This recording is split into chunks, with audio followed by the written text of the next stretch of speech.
दूसरे दिन होरी का साला गया फिर से आया। इस बार वह किसी बहस में नहीं पड़ा, बस चुपचाप हीरा और मोती को पकड़कर ले गया। होरी खामोश था, बैल भी, लेकिन जाते वक्त दोनों की आंखों में वही सवाल था, क्या फिर से वही होगा? गया, उन्हें घर ले गया और जैसा डर था वही हुआ। न चारा न पानी, बस काम पर हाँकना और भूखा रखना। हीरा और मोती अब कमजोर हो चुके थे, लेकिन कभी कोई आवाज नहीं निकाली, बस एक दूसरे को देखकर चुपचाप सब सहते रहे। उसी घर में एक छोटी सी लड़की, गया की बेटी, अपनी सौतेली माँ से रोज मार खाती, लेकिन फिर भी उस बच्ची के भीतर एक सुनहरी दिल धड़कता था। वो रोज चुपके से एक एक रोटी लाकर हीरा और मोती के सामने रख देती। एक रोटी से भूख तो न मिटती, लेकिन मन को एक सुकून जरूर मिल जाता था। और उस शाम जब दोनों बैल सूखे पैरों पर बैठे थे, हीरा ने मोती की तरफ देखा और धीरे से कहा, मोती, लगता है अब इस जन्म में मालिक की गोदी फिर नहीं मिलेगी, लेकिन देख, ये बच्ची जिसने खुद कभी भरपेट नहीं खाया वो हमें खिला रही है। शायद भगवान ने इंसानों की तरह जानवरों की भी किस्मत लिखी होती है, और हमारी किस्मत में अब यही बंधन है, यही भूख, यही इंतजार। एक दिन हीरा और मोती बैठे हुए थे, तभी वहां गया कि बेटी आती है और उनसे कहती है कि हीरा, मोती, मुझे माफ करना। मैं रोज एक एक रोटी लाती रही, लेकिन मैं जानती हूँ ये तुम्हारे लिए काफी नहीं था। मैं देख रही हूँ तुम कैसे धीरे धीरे टूट रहे हो, लेकिन फिर भी कुछ नहीं कहते।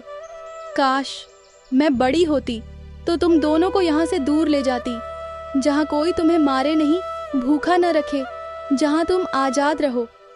तुम दोनों तो बोल भी नहीं सकते, लेकिन मैं सब समझती हूँ, सब कुछ। हीरा, मोती, जल्दी सुनो, तुम दोनों यहाँ से भाग जाओ, नहीं तो ये लोग तुम्हें मार डालेंगे। आज दिन में मैंने सुना घर में सलाह हो रही थी, कल सुबह तुम्हारी नाक में नथ डाल दी जाएगी। जानते हो ना इसका मतलब? तुम पूरी जिंदगी के लिए गुलाम बना दिए जाओगे, और अगर तुमने जरा भी इनकार किया तो ये लोग डंडों से पीट पीट कर तुम्हें खत्म कर देंगे। मैं तुम दोनों की रस्सी खोल देती हूँ, अभी भाग जाओ, अभी इसी वक्त। और उसी रात हीरा और मोती वहां से भाग निकलते हैं। भागते भागते वे एक हरे भरे मटर के खेत में पहुंच जाते हैं। चारों ओर हरियाली ही हरियाली थी, और वो दोनों तो कई दिनों से भूखे थे। जैसे ही खेत देखा, दोनों टूट पड़े मटरों पर और भरपेट खाना खाकर पहली बार सुकून की सांस ली। तभी अचानक उन्हें सामने से आता दिखता है एक बड़ा और खतरनाक भेड़िया। उसका शरीर भयानक रूप से विशाल था, आंखों में गुस्सा और चाल में शिकारी सन्नाटा। उसे देखकर हीरा घबराते हुए मोती से कहता है, मोती, देख वो भेड़िया कितना भयानक लग रहा है। ये तो बहुत ताकतवर है, हमारी तो उससे लड़ने की भी हिम्मत नहीं बची अब। लगता है मोती, आज की रात हमारी आखिरी रात है, वो हमें आज जिंदा नहीं छोड़ेगा। इससे बचने का बस एक ही रास्ता है, हम दोनों इस पर एक साथ हमला करेंगे और इसके पेट में अपनी सींग घुसेड़ देंगे। यही एकमात्र तरीका है बचने का। जैसे ही भेड़िया उनके पास पहुंचा, हीरा और मोती एक साथ उस पर टूट पड़े। दोनों ने अपनी पूरी ताकत से उस भेड़िए पर हमला किया।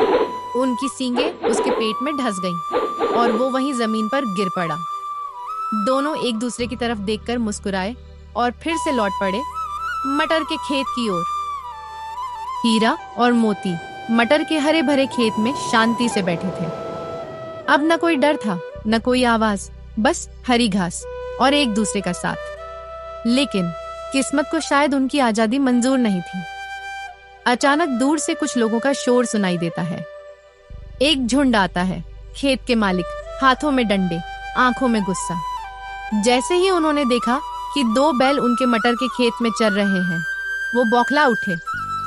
अबे पकड़ो इन जानवरों को, सारी फसल चौपट कर दी इन बैलों ने। और फिर डंडे चलने लगे। हीरा और मोती को पीटा गया। वो भागना चाहते थे, लेकिन थक चुके थे, भूखे थे, कमजोर थे। कुछ ही देर में वो दोनों घसीटते हुए कांजी हाउस ले जाए गए। जहां उन्हें लोहे के फाटक में बंद कर दिया गया। जहां अभी तक आजादी थी, अब लोहे की सलाखें थीं। जहां अभी तक मटर के खेत थे, अब बस बासी भूसा और सन्नाटा था। वे बैलों को कुछ खाने को नहीं देते थे। दिन रात उन्हें भूखा रखा जाता था। कई दिनों तक बिना खाना पानी के रहने से उनकी हालत बिगड़ने लगी थी। दोनों कमजोर हो गए थे और अब बस जमीन पर ऐसे पड़े थे जैसे जान बाकी ही नहीं। ऐसा लग रहा था मानो अब वो सिर्फ अपने अंत का इंतजार कर रहे हो। दिन बीतते गए लेकिन उनके हिस्से में कोई रोटी नहीं आई।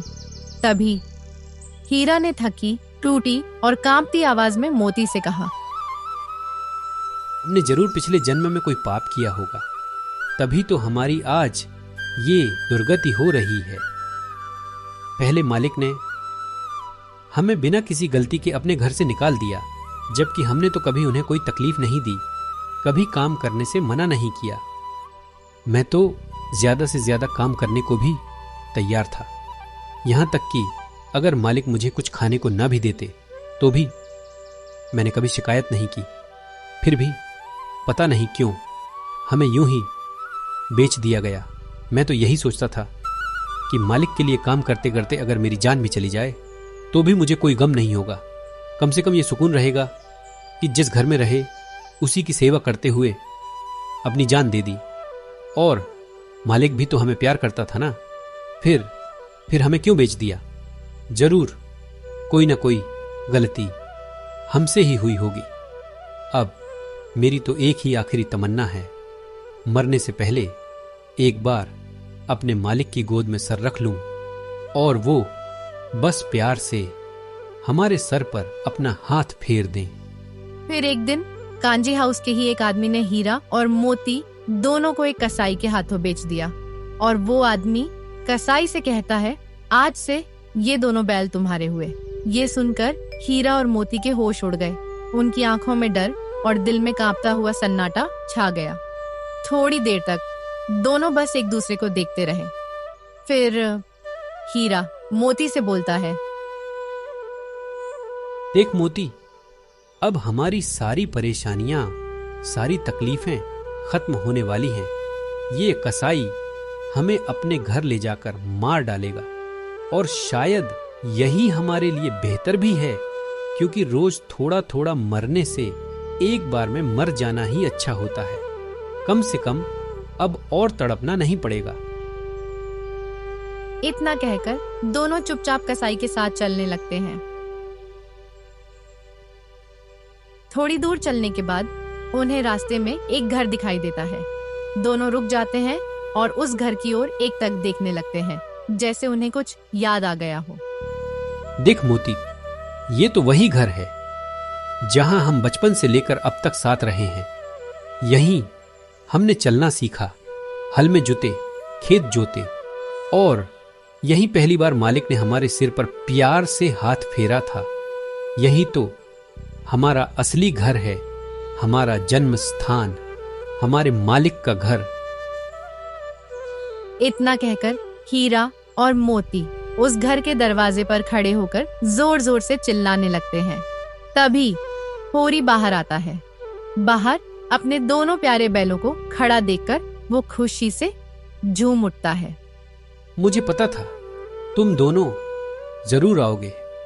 अब मैं तुम्हें कभी किसी और के घर नहीं जाने दूंगा। तब हीरा कहता है, अब हमें कभी किसी के घर मत भेजना मालिक। हम यहीं आपके साथ रहेंगे हमेशा।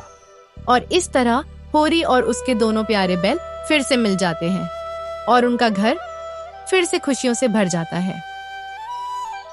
अगर आपको हमारी कहानी अच्छी लगी हो तो चैनल को जरूर सब्सक्राइब कर लेना, ताकि अगली मजेदार वीडियो सबसे पहले आपको मिले।